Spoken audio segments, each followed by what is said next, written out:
Thank you, Mr. Chairman. I'm disgusted that we're here today to talk about drug price increases. As a pharmacist for over 30 years, I've owned and operated numerous pharmacies in Southeast Georgia. As the only pharmacist in Congress, I know free market principles are the best way to provide quality, affordable health care to the American people. But what was done here is different. Perverse business practices were employed to exploit a patient group trying to do nothing more than extend their lives. None of the witnesses here today have had to look into the eyes of someone who's trying to make a decision between buying groceries and buying medication. No one here today has seen the look on a mother's face when she realizes that she can't afford to buy her child's medication. I have. But as a healthcare professional, I've worked with these people in order to make sure that they can get their medications and to make sure that my business and my employees stay afloat. So some here today may hide behind their shareholders or their corporate boards and say that this is just free market principles. But I, for one, don't agree with that. I'll tell you that you can meet your shareholders' needs, that you can meet your board's needs, and still take care of the American public. But then again, I'm not sure that those who are hiding behind their shareholders and their boards really care about that. Mr. Chairman, I yield back. They bought them, jacked up the prices, took as much money as they could out of the pockets of patients, hospitals, and others, and put those funds into their own coffers. I've called this money blood money. How much money are we talking about? Valiant reported gross revenues of more than $547 million on NitroPress and Isoprel, just two drugs. That's more than $500 million in 1 year coming out of the pockets of hard-working Americans.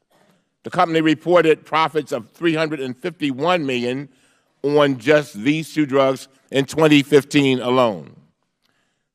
These stunning returns by Valiant CEO J. Michael Pearson on the Forbes list of billionaires. According to the press reports, these massive profits allowed Mr. Schiller, who is here today, on behalf of Valiant, to collect a salary of $400,000 per month, out of the pockets of our constituents. For Turing, the company reported $98 million in revenues for Diaprim in 2015, with manufacturing costs of only $1 million. Yet Turing actually tried to claim that it took a $44 million loss last year. The company reported that it spent $22 million on research and development. This money apparently went to donations to unnamed entities, quote, contributions to foundations, end of quote, and vague, quote, other research and development costs. But the documents we have obtained indicate that these expenditures were just as much about PR as R&D. Like a Ponzi scheme, it appears that Turing may be using revenues from Diaprim to research and identify the next drug it will acquire, and then impose similarly massive price increases on future victims. It's not funny, Mr. Shkreli. People are dying, and they're getting sicker and sicker. Based on the documents... What do you say to that single pregnant woman who might have AIDS, no income, and she needs Daraprim in order to survive? What do you say to her when she has to make that choice? What do you say to her? On the advice of counsel, I invoke my Fifth Amendment privilege against self-incrimination and respectfully decline to answer your question.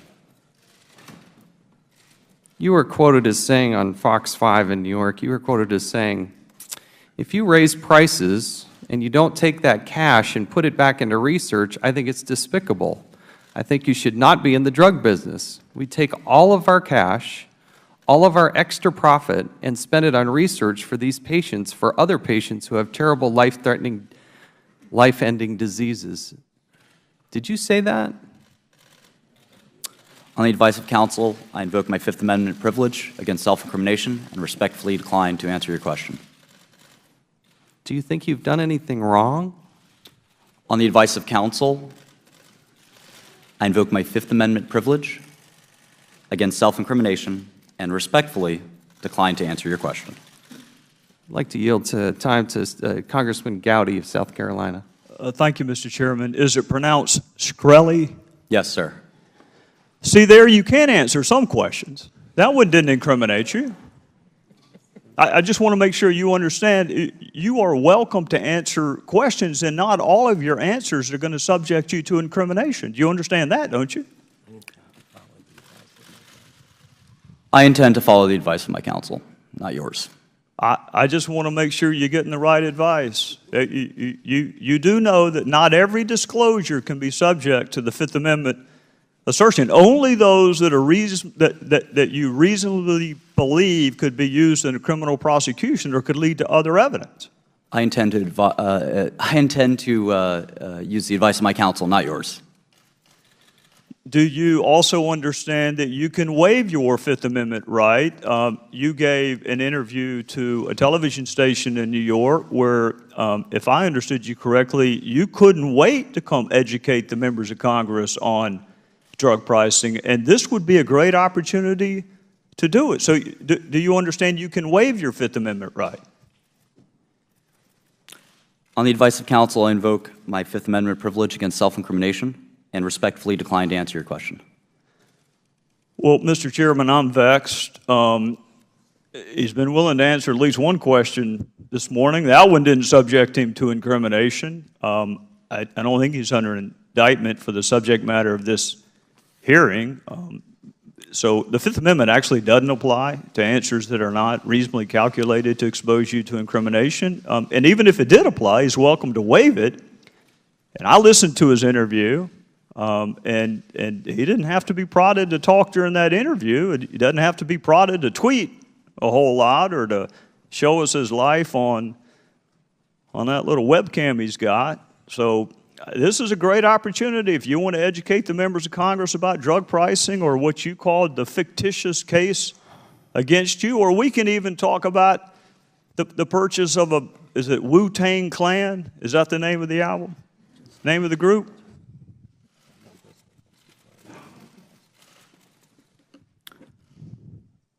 On the advice of counsel, I invoke my Fifth Amendment privilege against self-incrimination and respectfully decline to answer your question. Mr. Chairman, I am stunned that a conversation about an album he purchased could possibly subject him to incrimination. But if Well, the gentleman is correct. I understand that Mr. Shkreli is under indictment, but it is not the intention to ask him questions about that topic.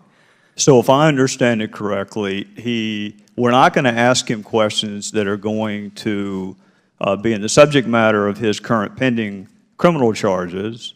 And if we were to get close to one or in the gray area, he's welcome to assert his Fifth Amendment privilege there. And if we stay away from the subject matter of his indictment, he is, some could argue, has a legal obligation to answer under Kasgar versus United States, but certainly has the right to do so, as he did in the television interview and as he does quite frequently on social media. Correct. We're trying to. Mr. Chairman, may I be recognized for a moment? No, you will not. No, you're not allowed to. Under the House rules, you have not been sworn in. I understand, but he's making No, legal arguments. you are not about why he's recognized. You are not recognized, and you will be seated.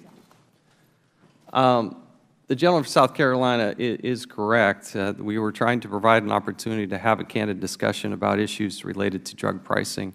We now recognize Mr. Cummings for any questions he might have. Thank you very much. Mr. Chairman, let me say for the record that I completely support your decision to bring Mr. Shkreli to make sure that he asserted his Fifth Amendment right before this committee. Normally, Democrats on our committee have accepted the assertions of a witness's attorney that his or her client is going to take the fifth.